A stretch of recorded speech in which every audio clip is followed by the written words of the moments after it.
Hi, I'm Cameron, and this is Stumpy. He's going to be helping us today. He's a quarter horse, and he just turned 10, and he's a big guy. And what I'm going to do today is I'm going to teach you how to clean a horse's foot. What you're going to need is a hoof pick, and you see it's got this brush part, and it's got a little metal part too.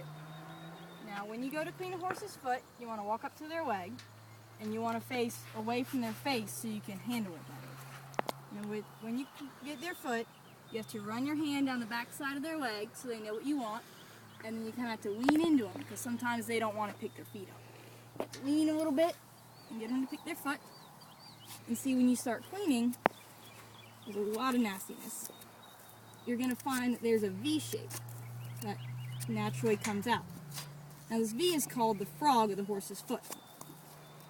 Everything on the outside of the V is just like our fingernails. It's just keratin and it doesn't hurt them at all. But everything on the inside right here, that's all tissue.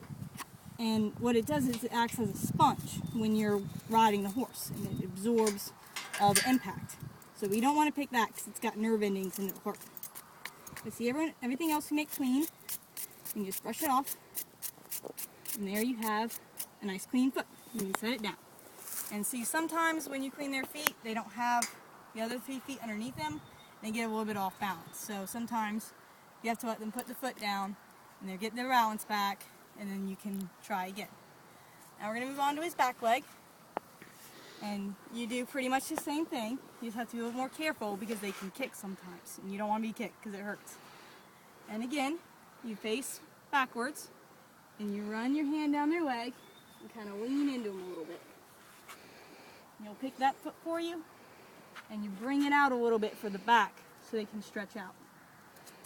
And again, you want to be careful not to get the V, not get inside it, which just takes practice.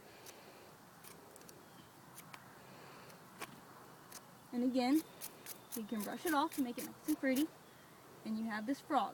And we can, touch it a little bit, but it would still hurt if we tried to pick it with the metal part. You let him have his foot, and he'll take it back.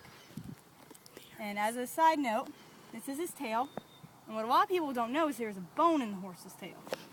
And the bone ends right about here.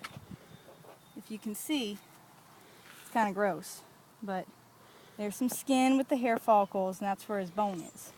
And that helps them move their tail and act as a fly swatter. I've taught this through visual and auditory learning because you've been able to watch me clean his feet, and I've talked you through the whole thing. And this also calls on previous knowledge for those of you who worked with horses before, because you do know you have to clean his feet. And that's about it. Thank you.